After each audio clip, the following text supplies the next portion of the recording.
The Serengeti.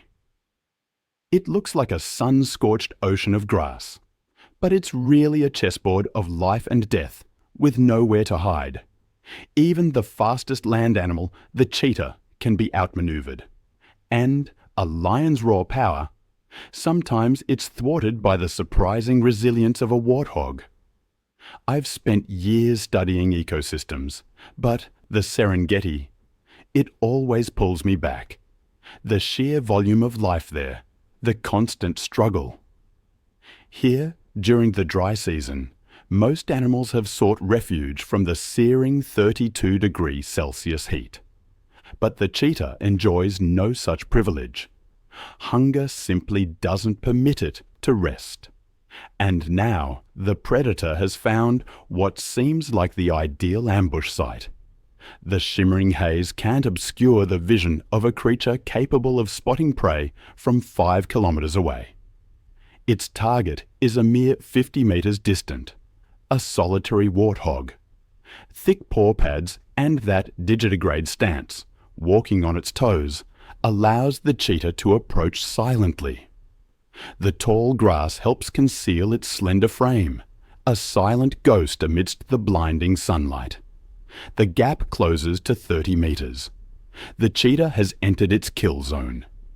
In this range, its legendary acceleration achieves the highest success rate, and energy expenditure will be minimal. In just 3 seconds, the cheetah reaches a speed of 96 kilometers per hour.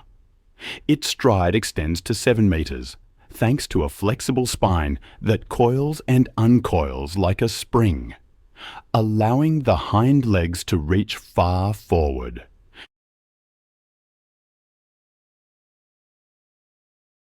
Semi-retractable claws dig deep into the ground like spikes, providing absolute traction.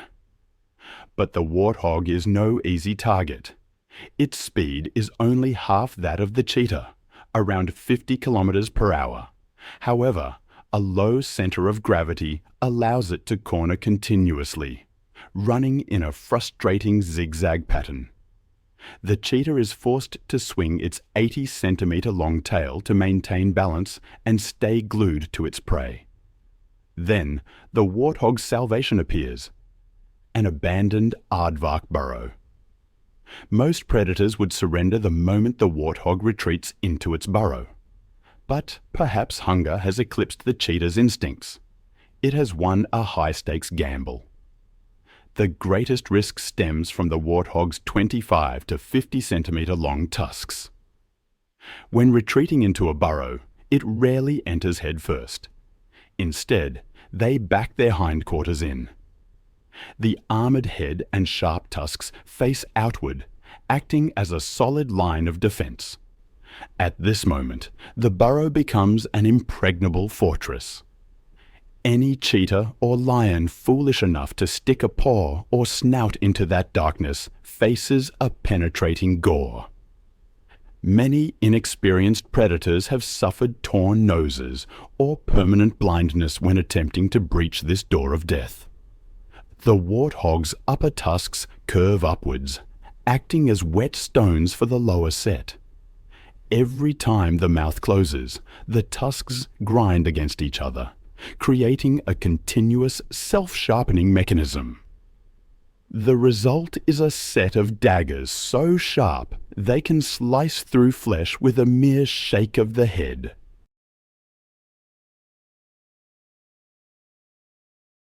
And in the worst-case scenario, when no burrow for shelter, the warthog chooses the most violent solution: counterattack. A mature male warthog can weigh up to 100 kilograms, and when charging at nearly 50 kilometers per hour, that body generates terrifying kinetic energy. It is like a cannonball ramming straight into the enemy. For a slender cheetah, a bone-shattering impact is synonymous with a death sentence. But the warthog always prefers to avoid conflict with predators. They move silently through elephant grass that stands taller than their heads. The leader paves the way with its slender tail held upright at a 90-degree angle. The tuft of hair at the tip acts as a visual beacon for the others to follow. In this dense sea of grass, this signal helps the family maintain formation and prevents any member from getting separated. This discipline is a matter of survival, because in the Serengeti, danger comes not only from the lightning-fast sprints of the cheetah. Spanning over 30,000 square kilometers, this ecosystem shoulders the largest animal biomass on the planet. 4,000 lions and approximately 1,000 leopards continuously patrol to maintain order every single day. Within that intricate food web, warthogs are biological plows. Their habit of digging for roots helps aerate the arid soil, promoting grass regeneration. Conversely, the cheetah keeps prey populations in check, culling weak and diseased genes from the herd.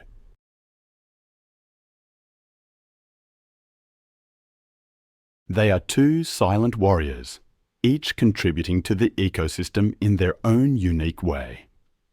For the warthog, Serenera is paradise, the central heart of the Serengeti.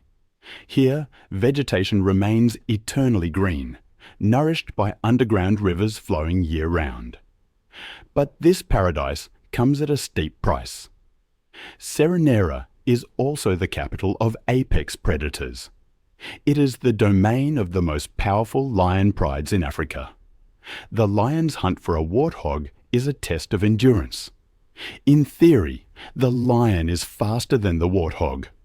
The king of the savannah can execute bursts of speed, reaching 80 kilometers per hour. But their hearts are too small relative to their body size, and their dense muscle mass generates immense heat. As a result, they can only sprint for about 200 meters. The warthog is not naturally a long-distance athlete of the Serengeti. However, its compact body and efficient respiratory system allow it to maintain high speeds over longer distances than the lion. The endurance of the weak has defeated the explosive power of the strong. Escaping the life or death chases, now is the time for the warthog to enjoy relaxation at the highest level. Near termite mounds or dense thickets, we encounter a scene that looks like it stepped right out of a Hollywood movie. A warthog lying flat, allowing a troop of banded mongooses to climb all over its body. I find myself thinking often about the trade-offs in nature, the brutal contracts that evolution demands. Take the cheetah, for example.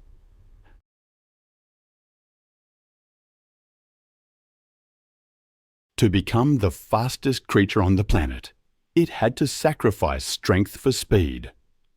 Its skeletal frame is slender, light as glass. It possesses no weapons for close-quarters combat, and its body is fragile, more vulnerable than ever. After a successful hunt, even 20 minutes later, the cheetah is forced to rest, its body temperature still rising. It's at its most vulnerable, and the baboons know this well. They brazenly approach, their intent clear in their canines, longer than 5 centimeters, hand over the kill. Under the command of aggressive alpha males, the troop lays siege with methodical precision. The pounding of the ground, the savage screams, and the glares of ravenous hunger form a brutal psychological assault designed to break the cheetah's will. The cheetah is utterly helpless against the ferocity of the baboon troop. Consider the warthog too. Its body becomes a magnet for parasites. Ticks, fleas, and lice are invisible enemies, sucking blood and transmitting deadly diseases. But the mongoose troop steps in, seeing the warthog's body as a mobile restaurant, serving a free protein-rich buffet. They scour every fold of skin, the ears, even the eyes, to pick it clean of ticks. This symbiotic relationship is so perfect that the warthog will fall into a complete trance-like state of immobility to let these tiny cleaners do their work. But as the moments of relaxation fade, the brutal reality of survival instantly returns.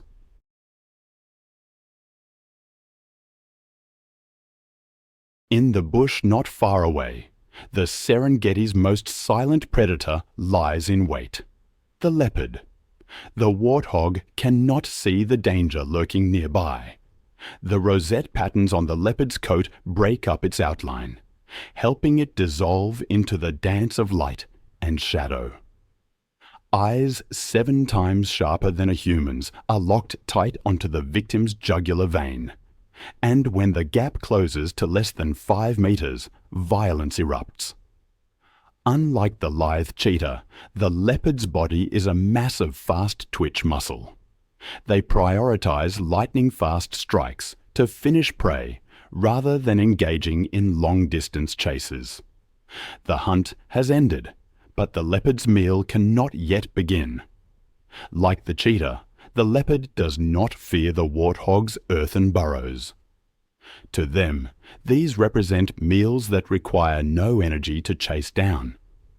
The leopard's collarbones are partially reduced, floating clavicles allowing them to compress their shoulders and slither into the tightest spaces. But the leopard's victory is short-lived. Even after seeking out the most secluded, hidden spot to enjoy its meal, it is not safe. This is the moment nature's harshest law is enforced. The strong take what they want. The leopard is lucky to have escaped the claws of the king of the savannah. T certainly regret over the unfinished meal, but the leopard is unwilling to risk its life. It knows this is a fight it cannot win.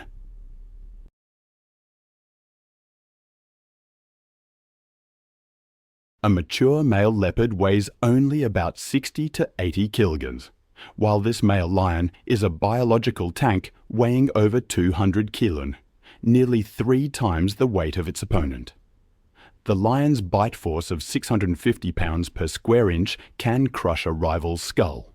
The leopard is an agile and dexterous assassin, but in the game of brute strength, the lion dominates completely. Science calls this phenomenon kleptoparasitism. About 20% of the leopard's kills will fall into the hands of lions or hyenas. The lion stealing from smaller predators is a highly efficient energy-saving strategy. On the southern plains of the Serengeti, lions only appear during the early months of the year, following the migration. The flat terrain, devoid of trees for cover, is not ideal for the hunting style of the savanna kings. This is the largest natural death race track on Earth, and on this open stage, the cheetah is the brightest star. It is here that female cheetahs hunt Thompson's gazelle daily. The press of hunger and of naive cubs waiting for food forces the predator into a state of hyper-focus. Every failure could mark the end for this solitary hunter. Statistics in the Serengeti are grim. Only 5% of cheetah cubs survive to adulthood. Every sprint is a life-or-death gamble it cannot afford to lose. The cheetah must approach openly, yet cautiously, but the coverless terrain makes the predator easy to spot. The hunt explodes the moment the gazelle detects danger and bolts. A formidable quarry. Today is a lucky day.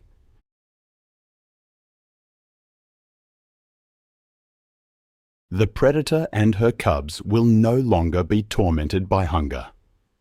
The cheetah is entirely alone and forced to calculate for the future. A single leg injury could mark the end. It is nothing less than a death sentence for a hunter reliant on speed.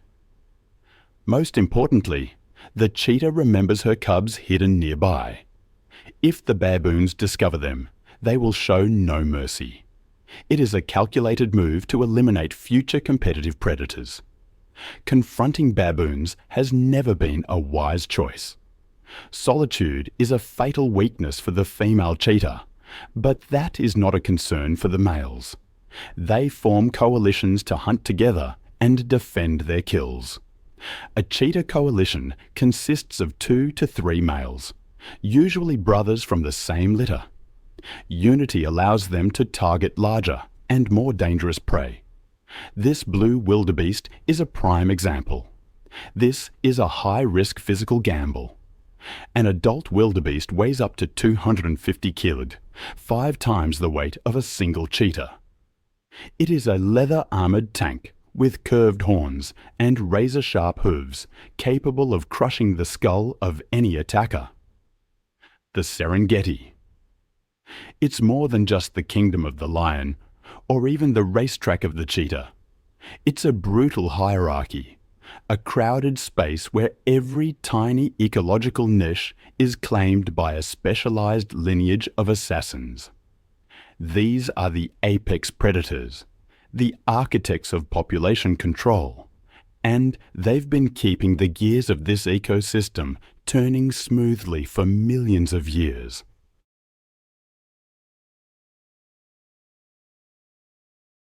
I've always been fascinated by the spotted hyena, and how misunderstood it is. We often see them portrayed as cowardly scavengers in animated films, but that couldn't be further from the truth. In the Serengeti, the spotted hyena is a true hunting machine, defined by its terrifying jaws.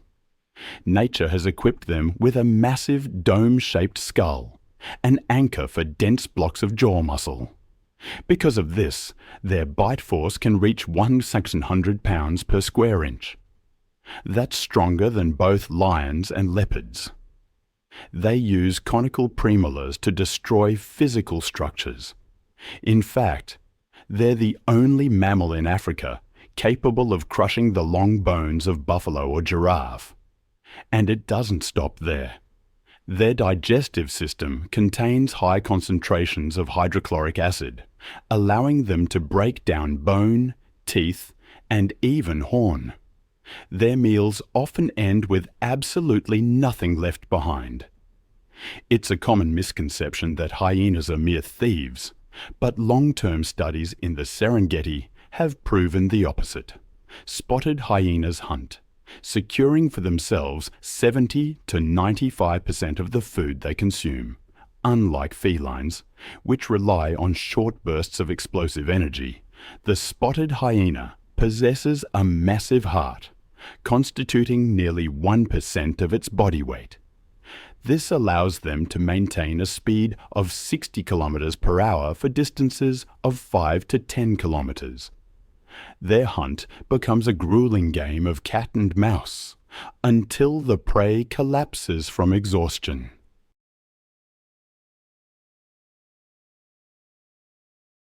But what truly makes the spotted hyena dominate the Serengeti is its incredibly complex social structure, an absolute matriarchy. In this kingdom, the female is king. This is due to a surge of androgen hormones while still in the womb. Female spotted hyenas are larger, more aggressive, and completely dominate the males. Even the lowest-ranking female holds higher authority than the highest-ranking male. Their society operates on complex political alliances, demanding social intelligence on par with primates. Neuroscientists have discovered that the hyena's frontal cortex, the area responsible for reasoning and problem-solving, is highly developed. They know how to coordinate attacks, recognize individuals by their calls, and hold grudges across generations. And when darkness falls, a manic laughter rings out. That signature sound isn't a laugh of joy. It's an information coding system. The pitch and frequency of the laugh reveal the individual's age, social status, and psychological state. Usually, that giggling is a sign of extreme stress, or the manic excitement of fighting over food. These peak emotions often stem from the eternal war with lions. This is the deepest feud on the savannah, driven not just by food, but by the overlapping of ecological niches. Lions kill hyenas simply to eliminate the competition. Conversely, the spotted hyena is the only species that dares to mob the king of the grasslands if they possess a numerical advantage of 4-1.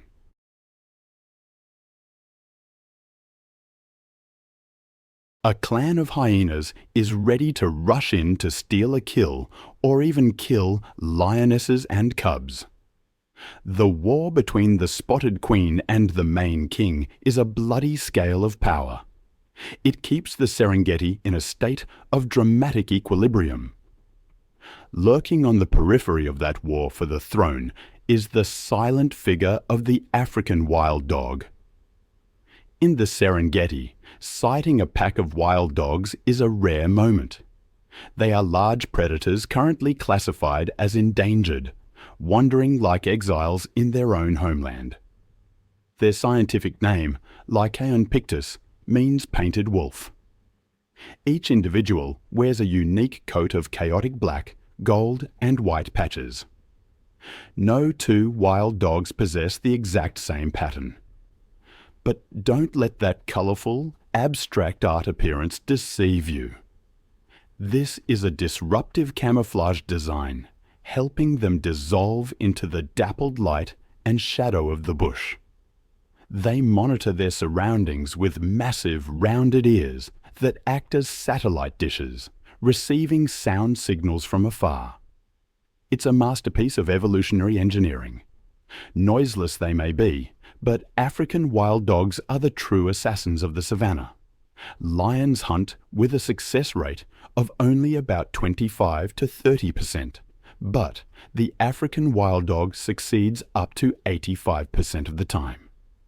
Once the pack decides to give chase, the prey's death warrant is practically signed. Discipline and endurance are the keys to the African wild dog's success. They enter the hunt at speeds of 60 kilometers per hour.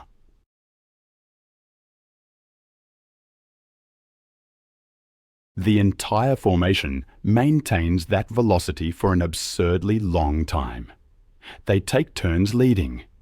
When one tires, another moves up to take its place, creating a relay running machine that never stops. The prey does not die from wounds, but from sheer exhaustion. And death comes very quickly.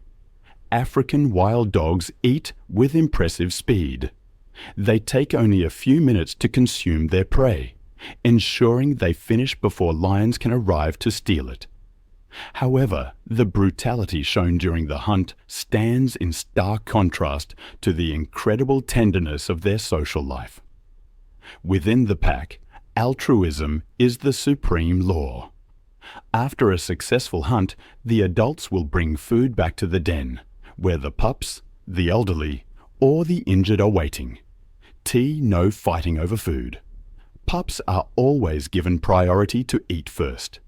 Even a dog with a broken leg, unable to hunt, will be fed and nurtured by the pack. The tragedy of the African wild dog always struck me. These painted wolves, as some call them, rely on an incredible pack spirit, a glue that binds them together, helping them survive the immense press of their environment. But their nomadic lifestyle, born of necessity because they're too small to defend territory against lions and hyenas, is now their curse. Their home range can span thousands of kilometers, yet the Serengeti is shrinking, squeezed by human encroachment and climate change.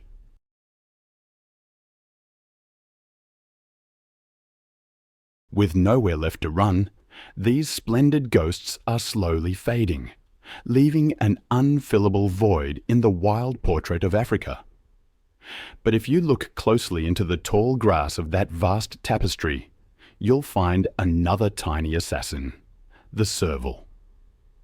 They always remind me of a small cat mounted on the legs of an antelope, looking almost like a faulty assembly product of creation. But don't be fooled. This is a biological design optimized for hunting invisible prey. The serval possesses the longest legs relative to body size in the entire cat family. These legs act as biological stilts, elevating its body above the ground, allowing it to move lightly and peer over the dense elephant grass that other cats can't see through. And those two giant oval ears. They function like parabolic dishes, rotating independently to scan the environment and pick up ultrasonic frequencies, sounds that the human ear can't even detect. In the dense grass, vision is meaningless. The serval hunts by sound. I picture them standing as still as statues, ears constantly rotating and adjusting, performing audio triangulations to pinpoint the exact location of a mouse moving under thick grass meters away. Once the target is locked, the serval executes its signature strike. It compresses its body and launches vertically into the air, a rainbow arc jump that can reach a height of 2 to 3 meters, before crashing down like an air-to-ground missile.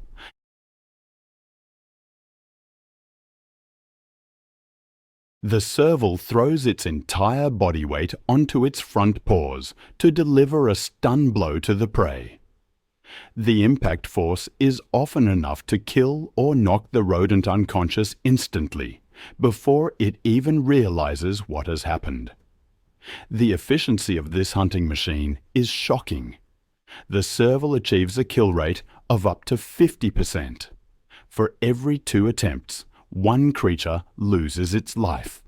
This is the highest success rate among wildcats in Africa.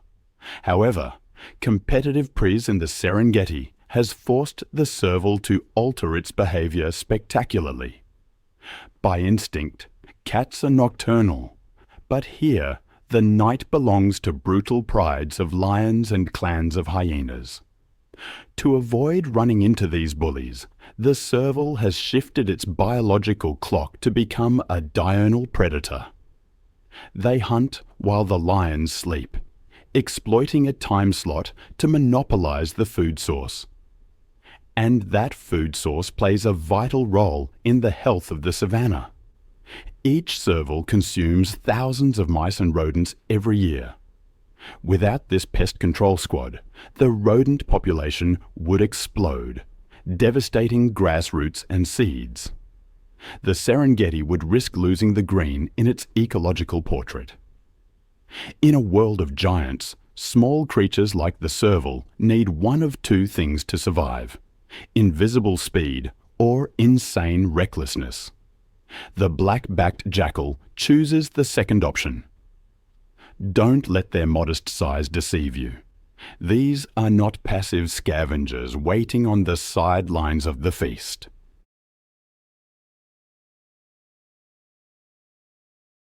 They are the most audacious street robbers of the Serengeti, daring enough to challenge death to snatch morsels of meat right from the mouth of the Lion King.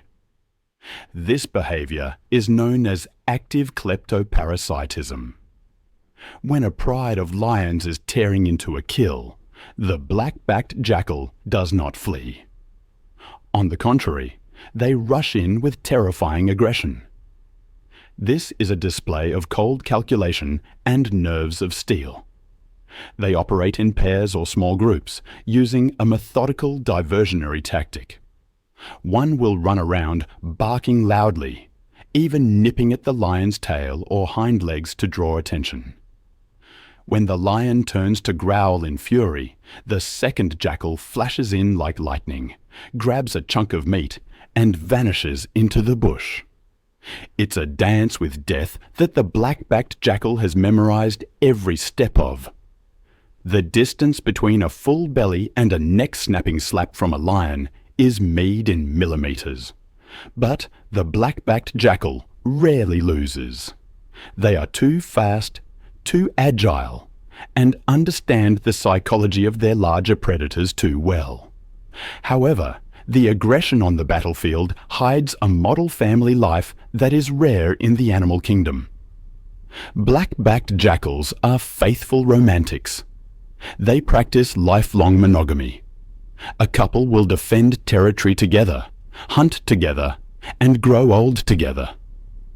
But the true miracle lies in how they raise their young.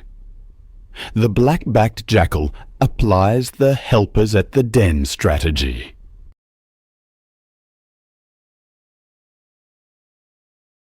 When a new litter is born, the offspring from the previous litter choose to stay.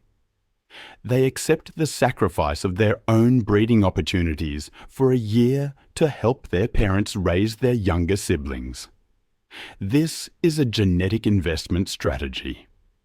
The Serengeti has an extremely high mortality rate for pups due to other predators. The presence of these nanny siblings guarding the den and bringing back food increases the survival rate of the litter manifold. The black-backed jackal family operates like a closed, disciplined military unit. And finally, the secret weapon that helps them thrive while others decline is a superior immune system. The Serengeti is a hotbed of disease. Distemper and rabies frequently sweep across the savannah like storms of death. These outbreaks have wiped out entire packs of African wild dogs and lions, but not the black-backed jackal. Their bodies possess an incredible natural resistance. They survive pandemics that kill their larger competitors. They are the ultimate survivors, tenacious creatures. The Nile crocodile. It's existed since the time of the dinosaurs, and honestly, it's hardly needed to change its biological design in over 200 million years. When I think of the Serengeti as a battlefield, I picture the Grumeti and Mara rivers as these deadly gauntlets, and hidden beneath those murky waters is this patient predator, the most patient, in fact, on Earth.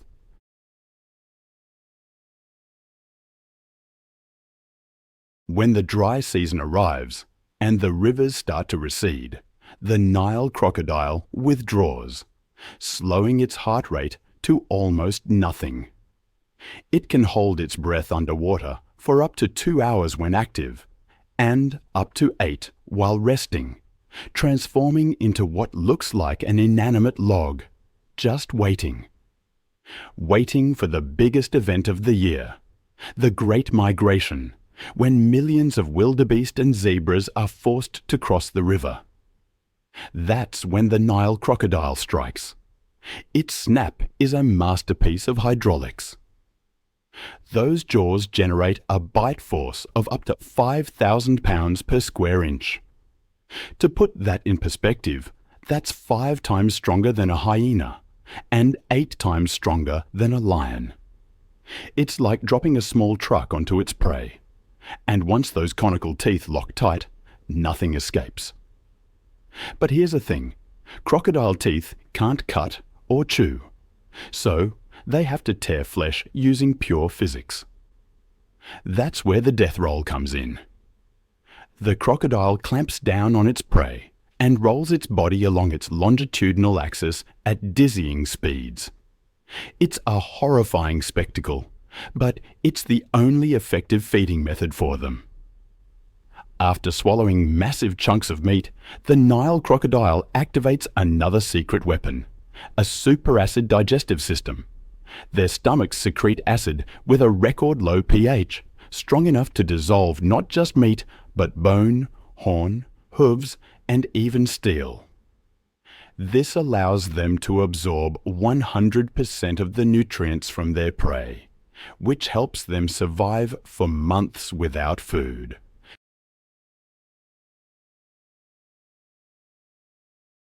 But the life of this cold-blooded creature depends entirely on the sun. On scorching Serengeti afternoons, you'll see these monsters lying on the riverbank with their mouths gaping wide. This behavior is called gaping. It might look menacing, but it's actually how they cool down. The Nile crocodile has no sweat glands, so by opening their mouths, they allow heat to escape through the moist mucous membranes, like a heat exhaust vent. It keeps their brains from cooking under that 40 degrees Celsius heat. But the biggest surprise about this cold-blooded assassin lies in the mother's heart. The Nile crocodile is one of the rare reptiles to exhibit profound maternal love. After laying eggs in sand pits along the river, the mother will fast and guard the nest for 3 full months. She resolutely protects her unborn brood against egg thieves like monitor lizards or baboons. When the eggs hatch, the mother's jaws, with their terrifying bite force, become surprisingly gentle. She uses those very jaws to gently scoop up each tiny hatchling and release them safely into the water. The tenderness of this monster is a beautiful paradox. It's a reminder that in the wild, brutality and love always walk side by side to sustain life. The ecological tapestry of the Serengeti isn't woven by predators alone. The landscape continuously reshaped by the impact of giant grazing machines. We call them the architects.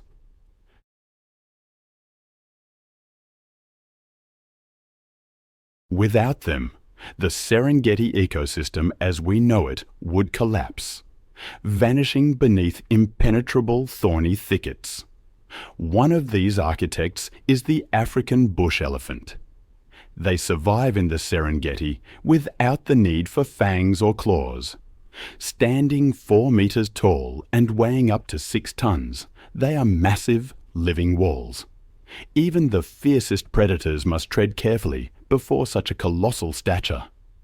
The African bush elephant holds a critical role in the Serengeti ecosystem. Scientists call them a keystone species. If elephants were removed, the Serengeti would collapse. The reason? They are brilliant landscape architects. To maintain that massive muscle mass, an adult elephant must consume up to 300 kilograms of vegetation daily. In the process of eating, they act as heavy demolition machines. They topple trees, snap large branches, and trample thickets. By preventing vegetation from growing too dense, the African bush elephant stops the savanna from turning into a closed forest. They tear open spaces, allowing sunlight to reach the ground so grass can grow. This is a precious food source for millions of antelopes and zebras. Without elephants, there would be no vast open plains for the cheetah to sprint. In the dry season, when rivers turn to dust, African bush elephants become hydraulic engineers. Using their tusks and dexterous trunks, they dig deep holes in dry river beds to seek out underground aquifers.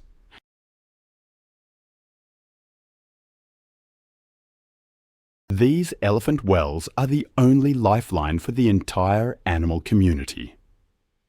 After the elephants finish drinking, lions, hyenas, and even small birds finally get a chance to access this precious water source. Anatomically, the African bush elephant possesses 2 unique evolutionary tools, the tusks and the flexible trunk. Tusks are actually elongated incisors that grow continuously throughout life. They are crowbars for digging roots, weapons for combat, and tools for stripping baobab bark. Meanwhile, the trunk is a marvel of biological engineering. With not a single bone, the trunk is composed of over 40,000 separate muscle fascicles. It's strong enough to lift a 300-kilogram tree trunk, yet the tip is delicate enough to pick up a tiny grass seed. However, physical strength is only half the story. The African bush elephant rules the Serengeti through wisdom and connection. Elephant society is a strict matriarchy. The herd is led by the oldest female, the matriarch. She is not the strongest, but she is the living library of the herd. The African bush elephant's brain has a massively developed temporal lobe, where spatial memories are stored. The matriarch remembers the matriarch elephant carries a survival map in her memory, a map etched by 60 years of traversing safe migration routes and locating every precious waterhole. During droughts, her memory becomes the clan's lifeline. What truly amazes me is how they communicate in ways we can't even perceive.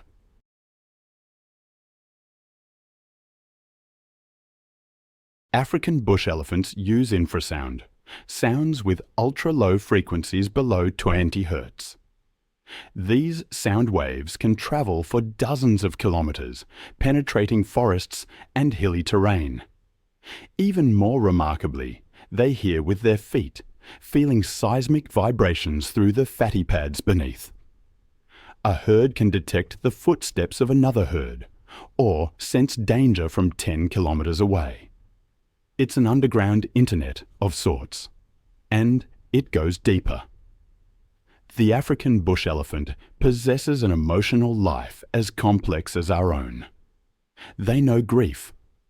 I've read accounts of herds passing the bones of a deceased relative, the whole group stopping to gently touch the skull and tusks with their trunks, silent and solemn. Amidst the wild and harsh Serengeti, the elephant is the embodiment of memory, wisdom, and what some might even call the soul of the Dark Continent. Then there's Retinapool, in the heart of Serenera. From a distance, it appears to be a pile of giant grey boulders resting silently in the muddy river. But as you draw closer, the overpowering stench and low guttural growls reveal the truth. Hundreds of hippos packed together, creating a spectacle known as hippo soup. The hippopotamus is one of the natural world's most misunderstood creatures. They look rotund, slow, and somewhat comical, but in reality, these are the most aggressive amphibious tanks on the Dark Continent. Ironically, hippos cannot swim, despite spending most of their lives in the water.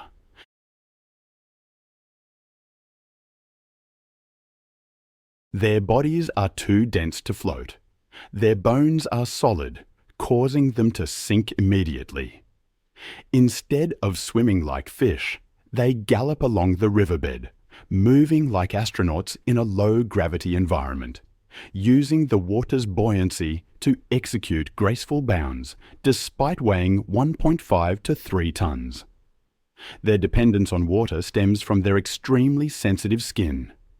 Under the scorching ultraviolet rays of the Serengeti, hippo skin would crack and dehydrate in minutes.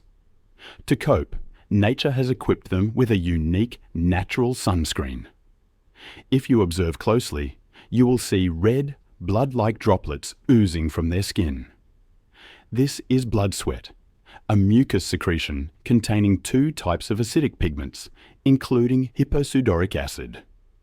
This compound acts as both a sunscreen that absorbs UV rays and a powerful natural antiseptic, protecting the hippo from infection in murky waters teeming with bacteria and feces. But the real danger of the hippo lies not in its skin, but in its mouth. At Retinapool, you often see hippos opening their mouths as wide as possible. That is the threat yawn. A hippo can open its jaws to 150 degrees, displaying a lethal arsenal of lower canines up to 50 centimeter long, sharp as razors and hard as ivory. This is the final warning. If ignored, the hippo will attack with a bite force nearing 2,000 pounds per square inch. They can snap a crocodile in two or crush a small boat. They are the deadliest large mammal in Africa. It's almost as if there are 2 hippos.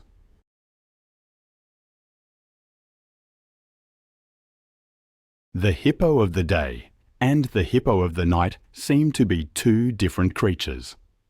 By day, they are social beings, gathering in the water to cool off and conserve energy. But when the sun sets, the hippo leaves the water, becoming a solitary and sullen creature. In the dark, they follow familiar paths, known as hippo highways, to graze. A single hippo can walk 10 kilometers and consume 40 kilos of grass every night. Their role as ecological engineers lies in nutrient transport. They graze on land and defecate in the water. Tons of this organic matter nourish the aquatic ecosystem, feeding fish and insects, thereby sustaining the life of the entire river. And finally, their relationship with their neighbor, the Nile crocodile, is a tense peace treaty. You often see crocodiles sunbathing right on the backs of hippos. That is respect rooted in fear. The crocodile knows its limits. An adult crocodile may be the king of the river, but against a furious male hippo defending his territory, the crocodile is merely a brittle twig.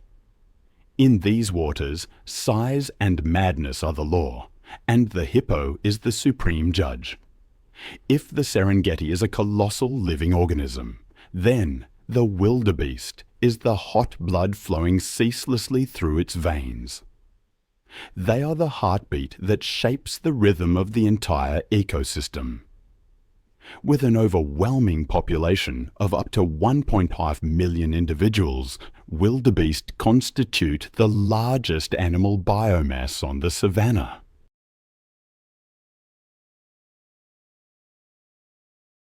Viewed from above, their migrating army looks like a river of black ink surging through a sea of golden grass, an unstoppable force of nature.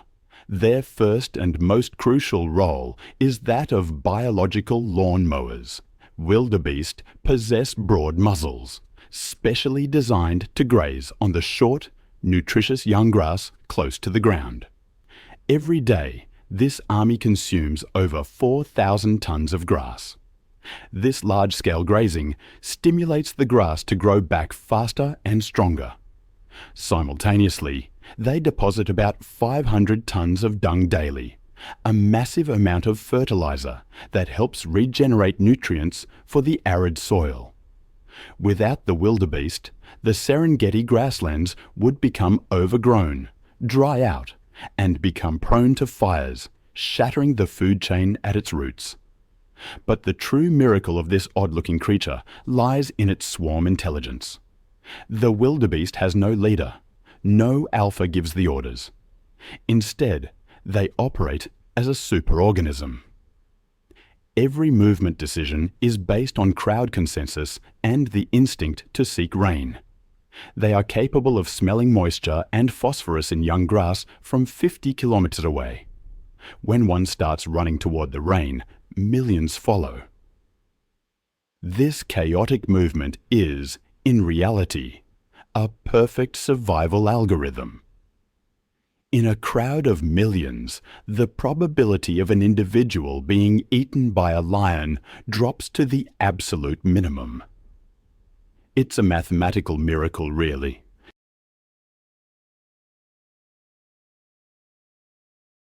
Every February, on the mineral-rich volcanic plains, nearly 500,000 wildebeest calves are born within 3 weeks. That's something like 8,000 births every single day. This synchronized birthing is their survival strategy, a way of simply overwhelming predators with sheer numbers. Suddenly, the savanna is flooded with easy prey. Lions, leopards, hyenas, wild dogs, they all eat until they can't eat anymore. But no matter how much they kill, they can't consume such a colossal number of calves in such a short span. As a result, the majority of the new generation makes it through the most dangerous phase of their lives. And the calves themselves? Biological marvels. They're genetically programmed to flee almost from the moment they're born. A newborn wildebeest can stand within 7 minutes, and after just 20, it can run with the herd at a steady pace. In the game of evolution, the wildebeest is a clear winner, transforming individual weakness into the immortal strength of the collective. They are, in so many ways, the life source, the driving force, the eternal soul of the Serengeti. If the wildebeest are the diligent workers, then the plain zebras are the courageous pioneers. They're always in the vanguard, charging into the tallest and densest grassy areas. This pathfinder role comes from their unique digestive system. Unlike the wildebeest, which need young grass, the zebra is a hindgut fermenter.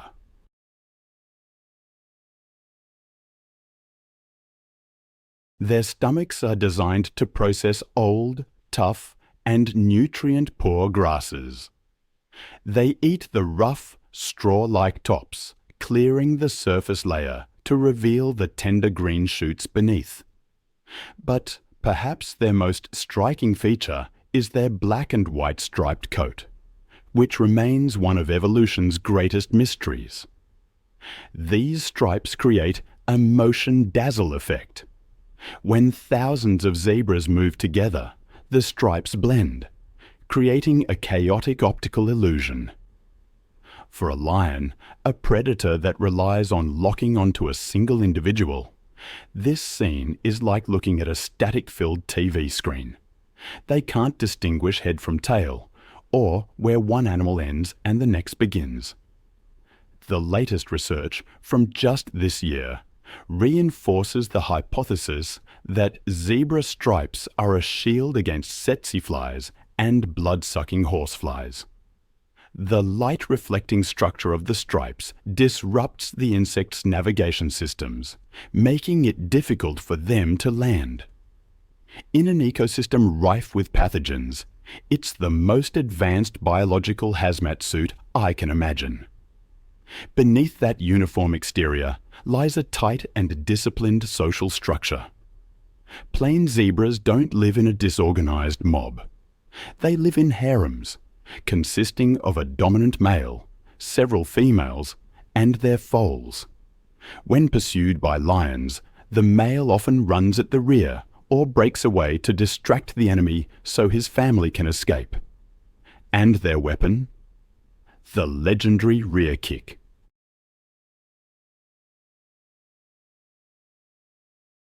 A zebra's kick can generate an impact force of nearly 3,000 pounds per square inch. Strong enough to shatter a lion's jaw or break a hyena's ribs. The plain zebra's vigilance is evident even in sleep. Thanks to the stay apparatus mechanism in their legs, they can sleep standing up without expending energy to maintain muscle balance. This posture allows them to switch from sleep to a full sprint in a split second if an alarm sounds. To optimize defense, the plain zebra has also established a strategic alliance with the ostrich. It's a perfect fusion of senses. The zebra has extremely sensitive smell and hearing, but limited low-level vision.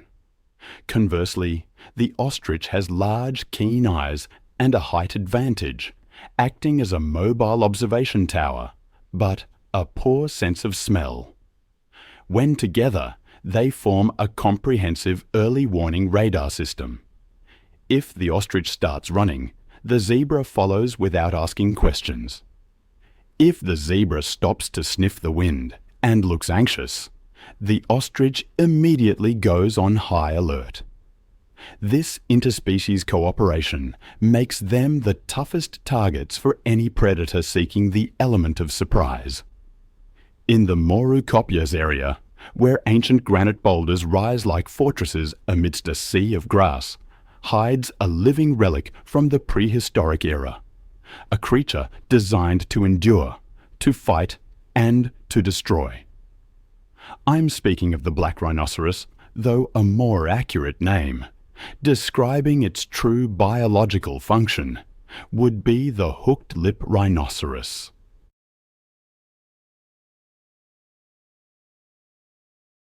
That pointed, flexible upper lip is a marvel of evolution.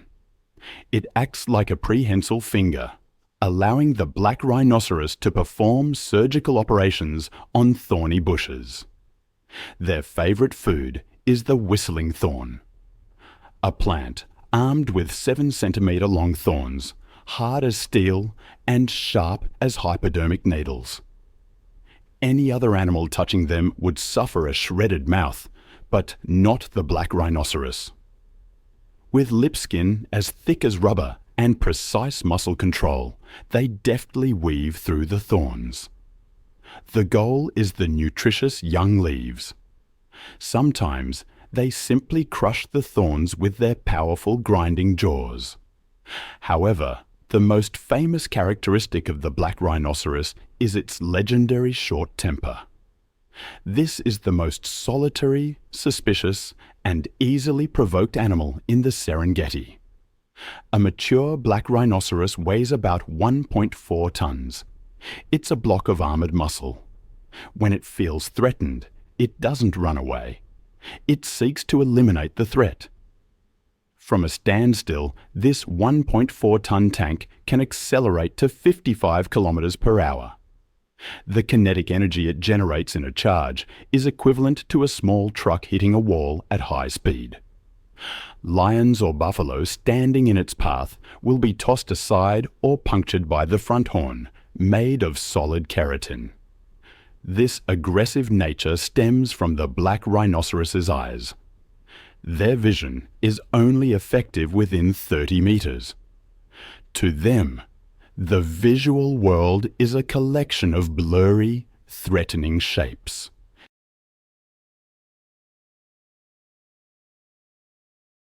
They can't clearly distinguish whether the shadow ahead is a tree, a lion, or a vehicle.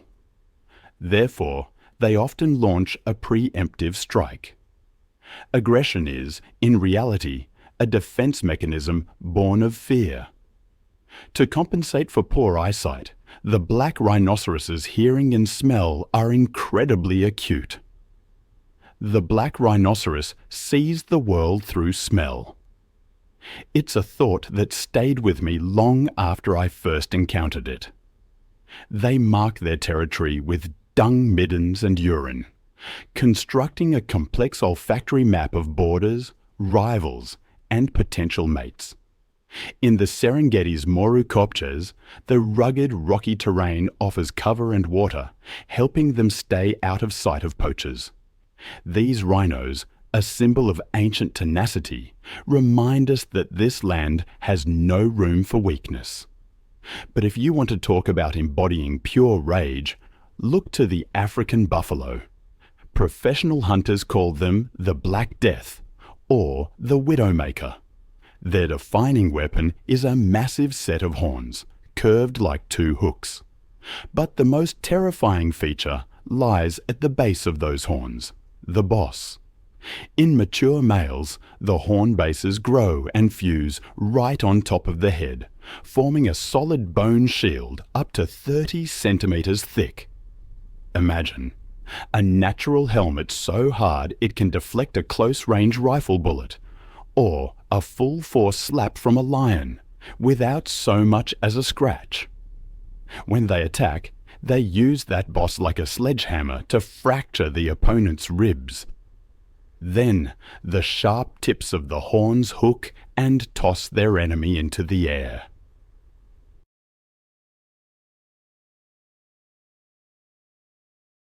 The society of the African buffalo in the Serengeti is divided into two opposing worlds. First, there are the breeding herds, which can number up to 500 or even 1,000 individuals. It's a mobile fortress operated by what scientists call crowd intelligence.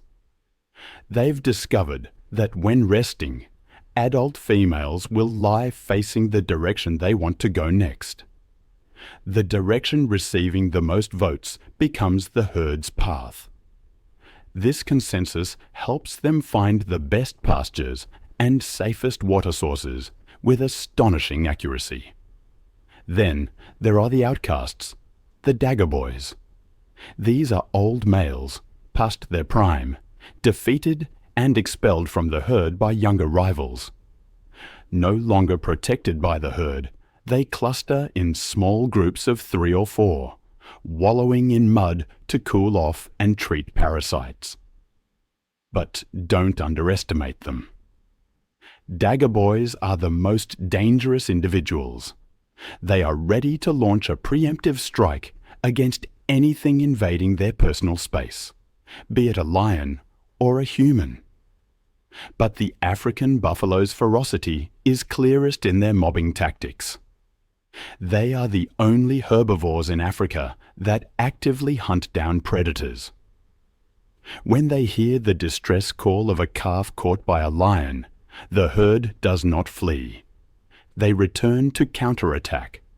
Hundreds of tons of meat and horn charge forward like a tsunami, surrounding the lions, cutting off escape routes, and driving the king of the savannah up a tree, or trampling them under hooves.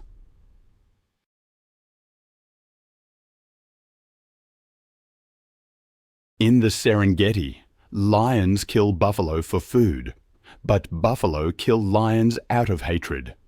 And if you ever have the chance to face a buffalo, you will experience the stare. They stop eating, lift their heads, wet nostrils flaring to smell your fear. Black eyes look down the length of their nose, locked onto you with cold contempt.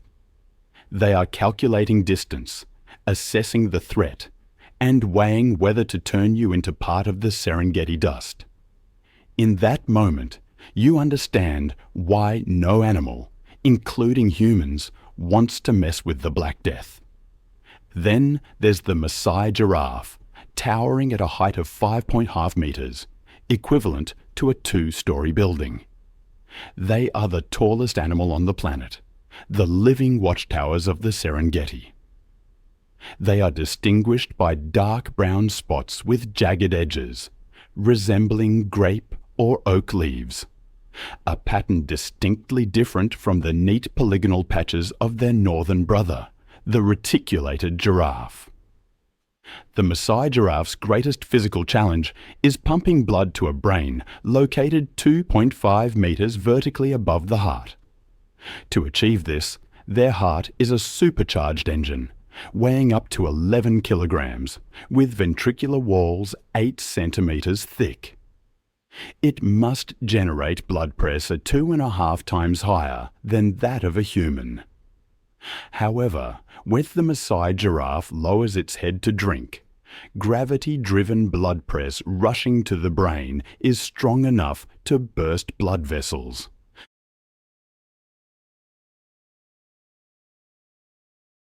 To prevent this, their neck vein system contains a complex network of one-way valves and a structure called the rete mirabile. It acts as a shock absorber, controlling the flow and preventing death by brain hemorrhage. Every time they bend down to quench their thirst, Maasai giraffes are, in a way, arboreal surgeons. Their favorite food is the leaves of the acacia tree, a species protected by long, sharp thorns. The giraffe's harvesting tool is a tongue reaching up to 50 centimeters in length. This muscular tongue is as flexible as a finger and covered in a thick, glue-like saliva that coats the sharp thorns, helping them swallow without tearing their esophagus. Notably, this tongue is purple-black or blue-black. The Maasai giraffe spends 12 hours a day sticking its tongue out to eat, under the scorching equatorial sun. Therefore, this dense concentration of melanin acts as a biological sunscreen, preventing UV rays from burning the soft tissue. However, the life of a Maasai giraffe is not as peaceful as it looks. Males often engage in brutal battles called necking. Two males stand parallel, swinging their 2-meter-long necks like demolition cranes. The head, armed with rock-hard ossicones, is swung like a wrecking ball to strike the opponent's ribs. The force of these blows can fracture ribs, shatter jaws, or knock the opponent unconscious on the spot. The winner gains mating rights. The loser leaves with injuries that may lead to death later.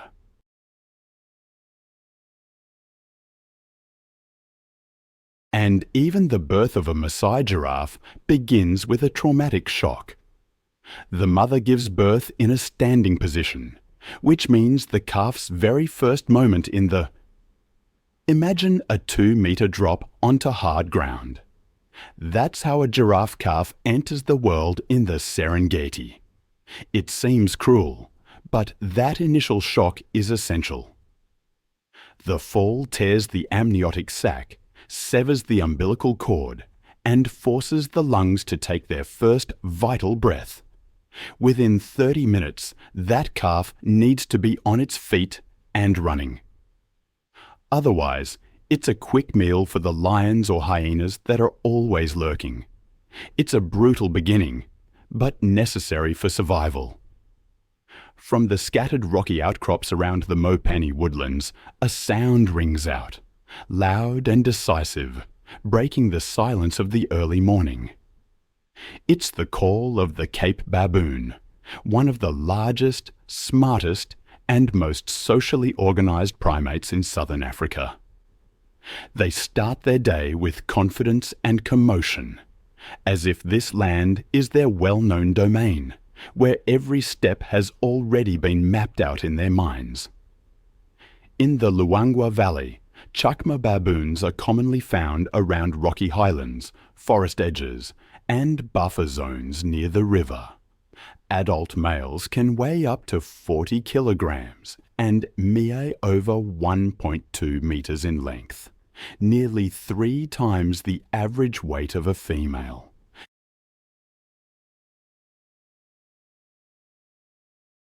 Their fur ranges from brownish grey to ash grey, sometimes with a thicker mane around the neck, helping them blend easily into the dusty red terrain, rocky outcrops, and short grasslands. They live in troops ranging from 20 to 80 individuals, led by a dominant male who takes on the role of guiding movement, offering protection, and maintaining order. This social structure is highly flexible, held together through behaviours like grooming, food sharing, and caring for the young.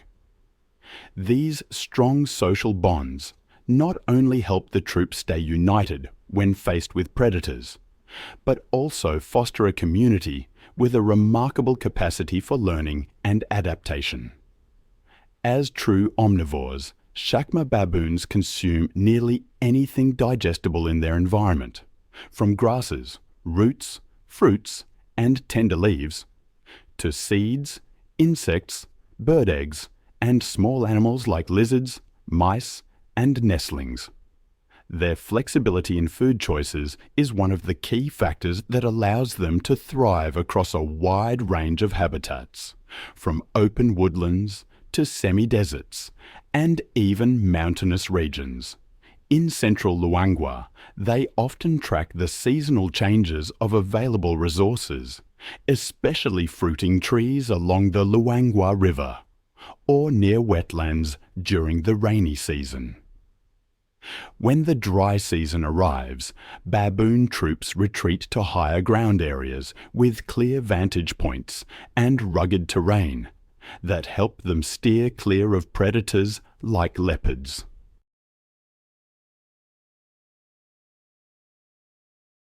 Though they are prey animals, chacma baboons have been observed coordinating group responses for defense, especially when their young are under threat. Cape baboons use more than 30 distinct vocalizations, combined with facial expressions and body postures, to signal warnings, coordinate movement, or express emotions within the troop. Behavioral studies by the Wildlife Conservation Society during the 2023 to 2024 period confirmed that the body language of chacma baboons can shift depending on social context, terrain, and the relationships between individuals in the group. Their communication abilities are considered among the most complex of any non-human primate species. This challenge becomes even more daunting in the modern era as the Serengeti faces immense mounting press. The first and most devastating threat is climate change. The engine that drives life the rain, but that engine is beginning to falter. Meteorological data from 2020 to the present reveals that rainfall cycles are becoming chaotic and unpredictable. Droughts are lasting longer and becoming more intense. The Mara River is witnessing water levels drop to historic lows due to upstream deforestation and excessive evaporation. If the Mara River runs dry, the Great Migration will collapse. Millions of antelopes will die of thirst before reaching the green pastures, triggering the demise of the predators that depend on them. The second threat comes from human prey.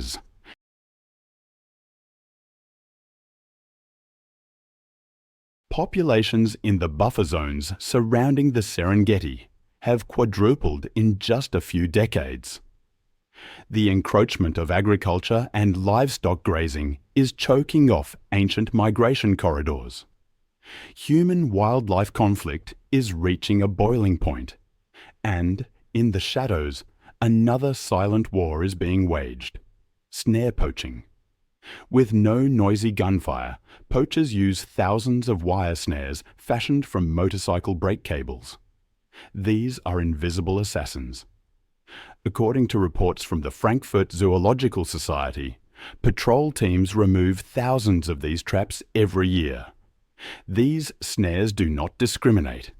From antelope and zebra to lions, leopards and elephants, all can become victims, suffering a slow, agonizing death. The Serengeti is no longer an isolated island of creation. It is buckling under the weight of human development. However, the hope to save the Serengeti remains unbroken. The battle to protect the Serengeti has entered a high-tech era. Tanzania National Parks authorities are implementing unprecedented protection measures. Drones and surveillance camera systems are deployed to root out poaching camps deep within the bush. GPS tracking collars are fitted onto large animals like elephants, lions, and black rhinos. These allow scientists to monitor population movements in real time and intervene immediately if an animal enters a danger zone. The de-snaring program is delivering tangible results.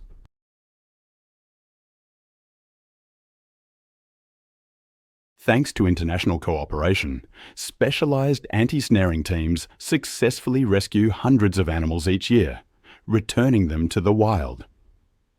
More importantly, conservation strategy is shifting towards the community. Ecotourism is becoming the Serengeti. It's more than just a park in Africa. It's a living testament to the earth in its primeval state. It's the only place, I think, where we can still hear the wild heartbeat of this planet. That heartbeat thunders through the hooves of millions of migrating creatures. And it's a sound worth protecting. I have learned that true conservation becomes sustainable when a living lion brings economic value 100 times greater than the skin of a dead one. What was once a threat, poachers, can be transformed. When a living animal becomes a primary source of income for local people, they often become the most ardent guardians of the land.